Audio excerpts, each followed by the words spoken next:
My name is Maria Kleij. Um, I was born in Tokyo, Japan, and I lived there for 1.5 years. Then I moved to Germany with my Japanese mom and my German father, and my brother, my elder brother. And after 1.5 years, we moved to Holland. I moved to Holland with my mom, and yeah, that's the country where I grew up. I went back to Japan about in 2004. I went there with my niece and stayed there for almost a month. Yeah, to visit the family. My Japanese family is still living there, and we were staying at my grandma's house, and yeah, it was amazing to experience this, and also to meet your blood, your family members that you actually never really knew. The trip was really important for me because it was until then Japan was just written in my passport and in all the application forms I had to fill in, and that was it.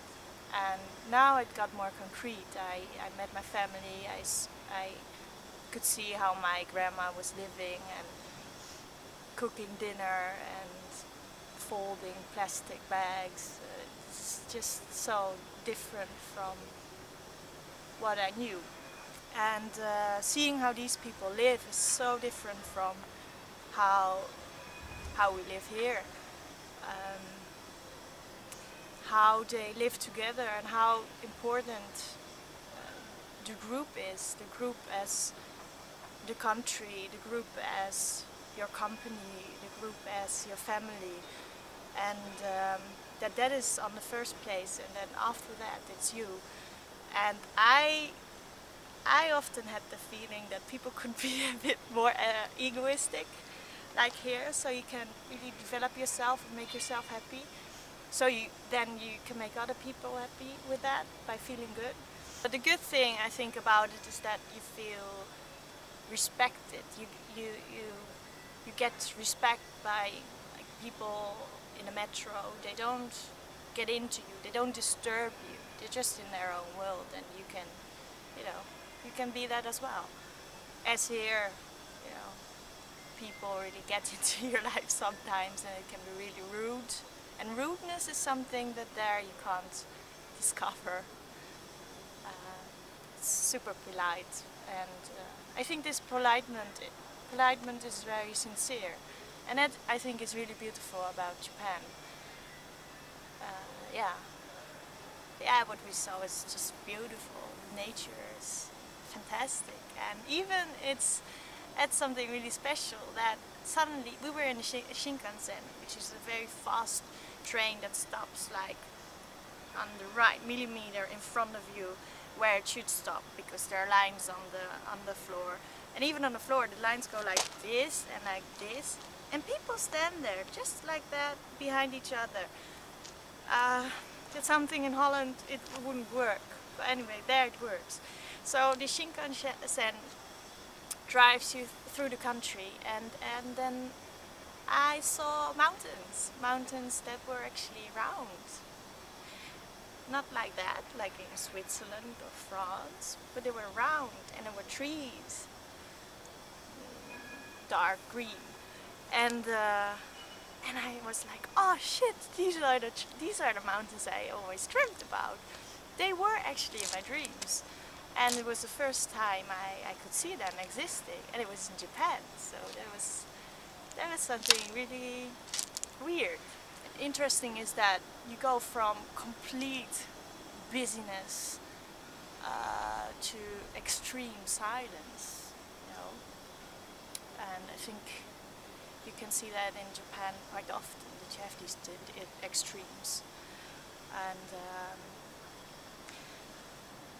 but when you are in Tokyo and it is very busy, it's super busy, but still it's organized. People don't bump into each other. They don't touch each other. It's organized. They look like they don't look, but they know exactly where to walk and don't touch the other person. amazing.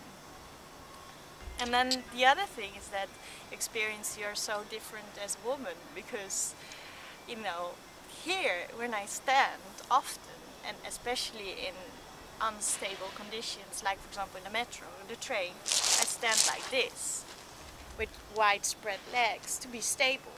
But there the girls are not like that, man like. They stand like more like this, like a cute little girl, which is actually there the kind of, it is cuteness, it's very attractive. And so that is something I felt when I was in the train, and suddenly I saw that what I was doing was very unusual. Also, I felt like a big cow there because it's so fine, everything is so refined. I remember one time with my niece standing in a department store, and I went to the toilet and I was standing in front of the mirror, and it was so hot in Japan, it was summer. So my face is always a little bit shiny, but there it was super shiny. And the girls next to me, they were fixing their makeup. It was like they walked just out of a makeup commercial. And I felt like a monster. It's very different. I don't know if I have this fineness. Not like them anyway. I was born, no, not born. I lived in Harajuku.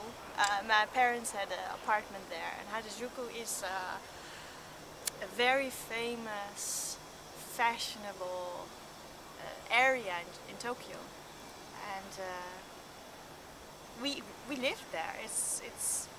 We have the main street, and then on the side there was a big building, and we lived there. And me and my niece, we went there to visit it, and the man of the building, he recognized me. He said, "Oh, I know who you are." Well, and then we went up, and we were on the balcony. We saw the door, and now we went down and made pictures, of course. And I was back in this main street where all these hip youngsters are walking, and then suddenly I started crying so much. It was so dramatic. I couldn't believe. I was like, oh shit, this is where I was. I mean, I left I had something there, you know. I was walking there, breathing there, and now I walk here, and all these hip youngsters, they would love to live here or be born here or whatever, and I was, and nobody knows, and everybody walks here and they don't even see me as one that is half Japanese. I felt very I was very concerned with myself. Yeah, and I thought I was very, yeah, um, how do you say, well, anyway, I felt very important and unrecognized, and that made me cry a lot. Yeah. But I do think that this lack of expressing emotions and frustrations is in a way good um, for everything they develop, like art and technology. Maybe it's that it seems like they put all of their feeling and in their art. That's why it's so strong and so beautiful. Yeah, I was thinking of that maybe that is explaining a little bit why there's so much power in what they produce.